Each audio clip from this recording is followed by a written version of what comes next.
বর্ণাঢ্য আয়োজনের মধ্য দিয়ে শেষ হলো হিন্দু সম্প্রদায়ের সবচেয়ে বড় ধর্মীয় উৎসব শারদীয় দুর্গাপূজা।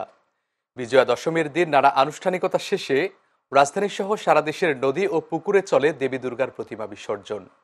বৃহস্পতিবার দুপুরের পর থেকেই ঢাকা বিশ্ববিদ্যালয়ের পলাশীর মোড় এলাকায় জড়ো হতে থাকে নগরের বিভিন্ন প্রান্ত থেকে আসা পূজা কমিটির ট্রাক। তাতে নিয়ে আসা হয় দেবীর প্রতিমা। শঙ্খনাদ, উলুধ্বনি, খোল, করতাল, ঢাকের বাদ্য আর সিঁদুর খেলার মধ্য দিয়ে দেবী দুর্গাকে অশ্রু ভেজা ভালোবাসায় বিদায় জানান সনাতন ধর্মাবলম্বীরা। কেন্দ্রীয় পূজা উদযাপন পরিষদ, মহানগর পূজা উদযাপন কমিটির পাশাপাশি নগরীর বিভিন্ন প্রান্ত থেকেও অনেকে যোগ দেন শোভাযাত্রায়।